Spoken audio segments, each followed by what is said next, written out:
Keselamatan itu bukan hasil usaha manusia, bukan karena amal atau perbuatan baik, bukan karena kesalehan hidup atau ibadah yang khusyuk, bukan karena kehebatan kita. Semua adalah anugerah dari Allah yang diterima dengan iman. Jadi kita harus sadar, sesadar-sadarnya bahwa kita diselamatkan hanya karena kasih Allah yang besar. Jadi kalaupun kita melakukan pekerjaan baik itu sebagai bukti, bukan sebagai dasar untuk keselamatan. Jadi maksud dari perintah kerjakan keselamatanmu, katergasomai soteria, ialah kita menyelesaikan pekerjaan keselamatan yang sudah kita terima dari Allah. Ia sebenarnya menasehatkan jemaat di Filipi sebagai sebuah komunitas untuk menunjukkan pola atau gaya hidup tertentu yang membuktikan bahwa mereka memang sudah diselamatkan oleh Allah. Ketaatan bukanlah pencitraan. Karena pencitraan akan mudah hilang jika tidak ada orang. Dan ketaatan juga bukanlah keterpaksaan. Karena jika ketaatan seperti ini mudah ditinggalkan ketika tidak ada pengawasan. Ketaatan adalah sebuah gaya hidup di dalam Tuhan Yesus.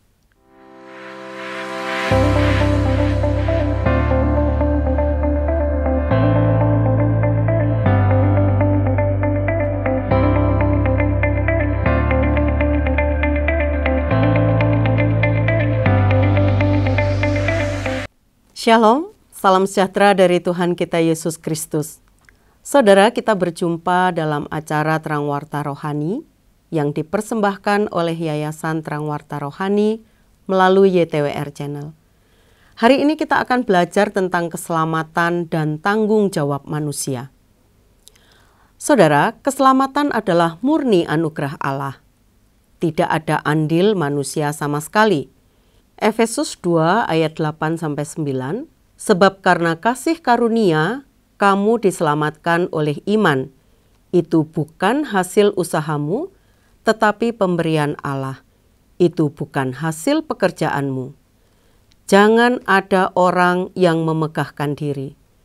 Dari bagian firman Tuhan ini sangat jelas pesan yang disampaikan bahwa keselamatan itu bukan hasil usaha manusia.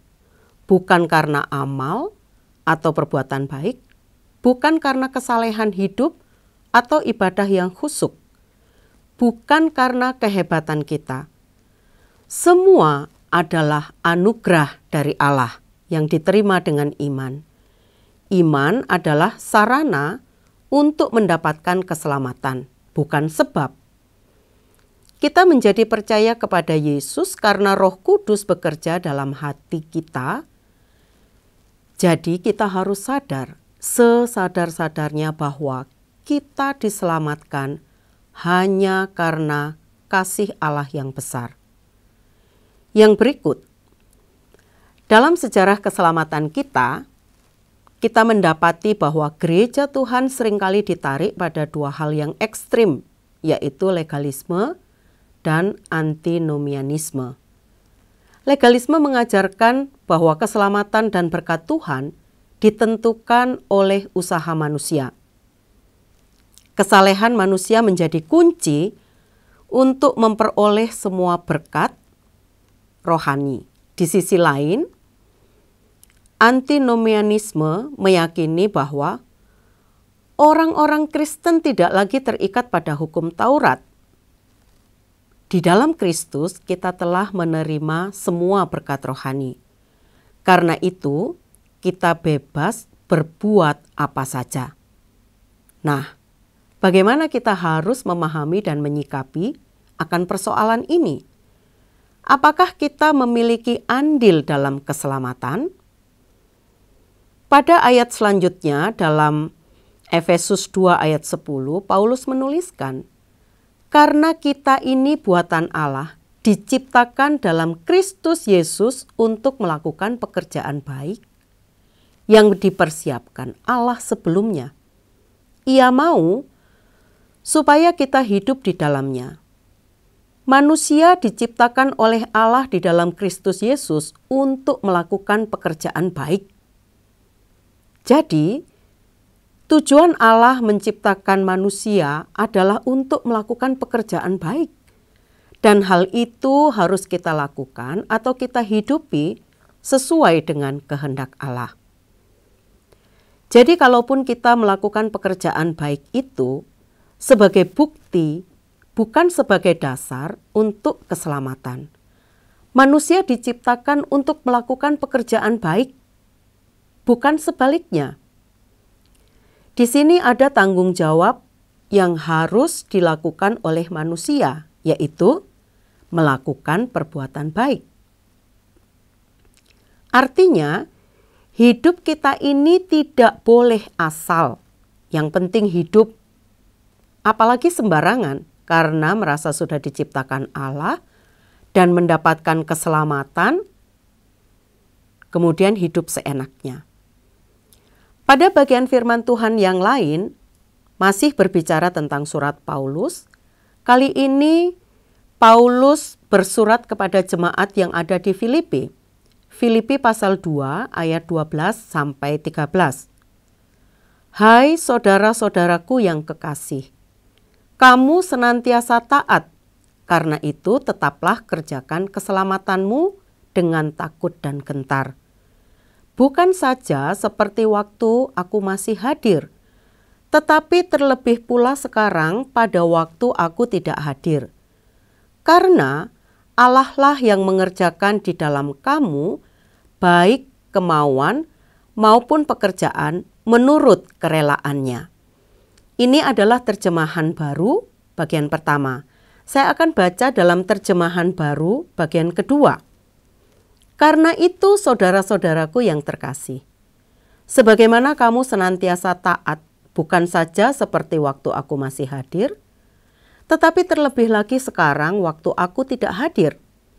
Tetaplah kerjakan keselamatanmu itu dengan takut dan gentar. Sebab Allah lah yang mengerjakan di dalam kamu, baik kemauan maupun pekerjaan, menurut kerelaannya.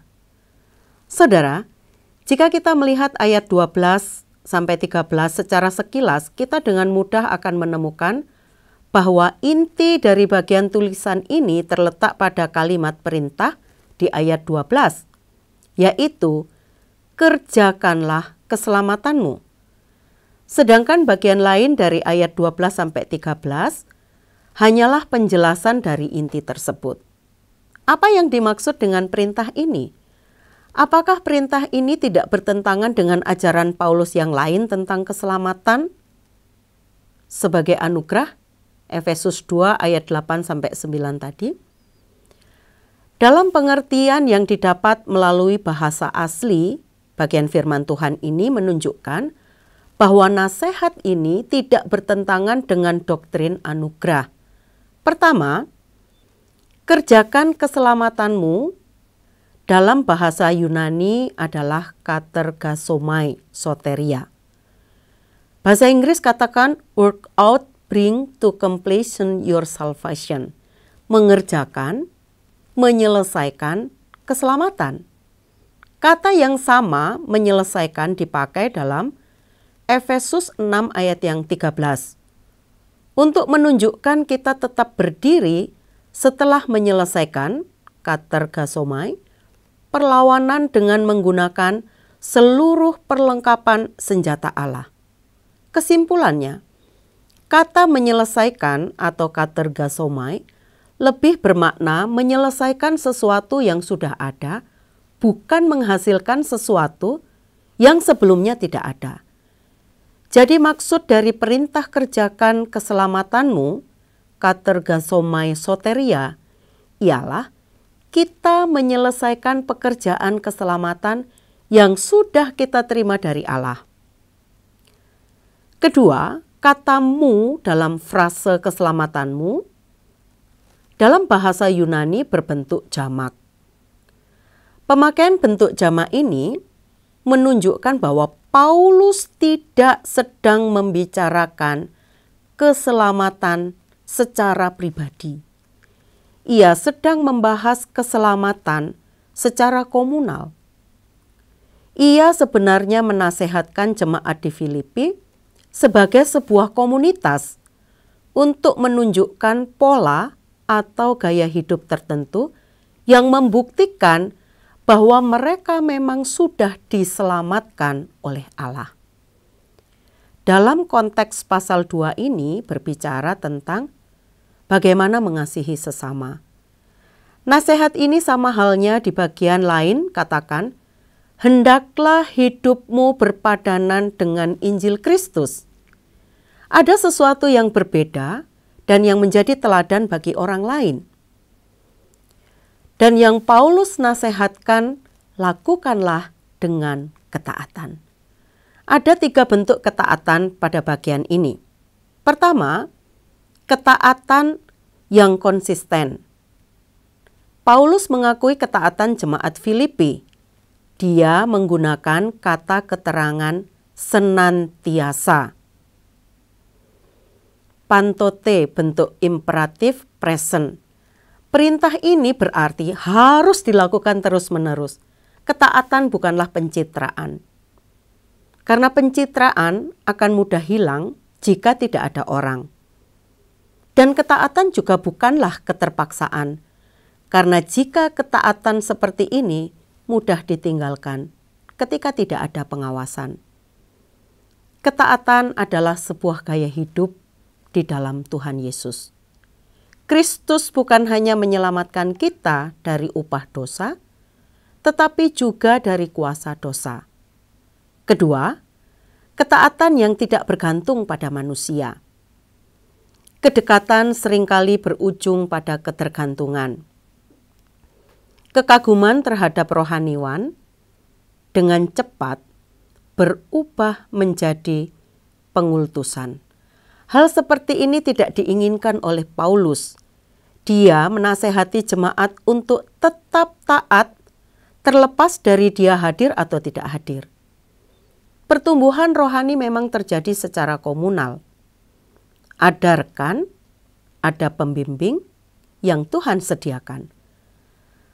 Walau demikian, pertumbuhan spiritual yang sehat tidak boleh ditentukan oleh relasi personal yang dekat. Ketiga, ketaatan yang penuh hormat. Jemaat Filipi dinasehati untuk selalu taat dengan takut dan gentar. Bahasa Yunaninya metpobo kai tromo. Ungkapan ini menyiratkan perasaan dan sikap hormat. Bagaimana kita bisa sembarangan terhadap Tuhan yang memiliki nama di atas segala nama, yang kepadanya setiap lutut bertelut dan lidah mengaku. Filipi 2 ayat 9-11. Kemuliaannya yang sempurna seharusnya menjadi alasan yang cukup bagi kita untuk menghormati Dia. Takut dan hormat di sini bukan ketakutan karena hukuman, atau ketaatan karena keterpaksaan.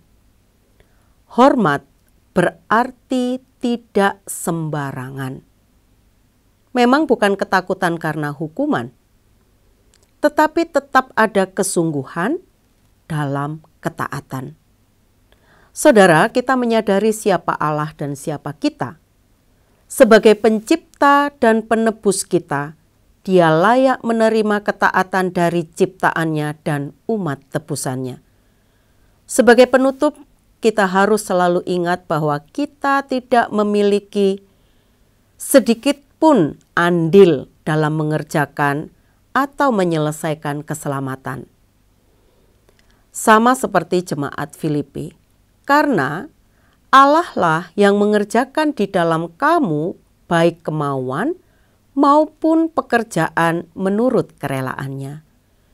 Tuhan Yesus memberkati. Terima kasih Anda sudah mengikuti program kami. Jika Anda diberkati, jangan lupa like, komen, dan share supaya Anda tidak ketinggalan setiap program terbaru kami.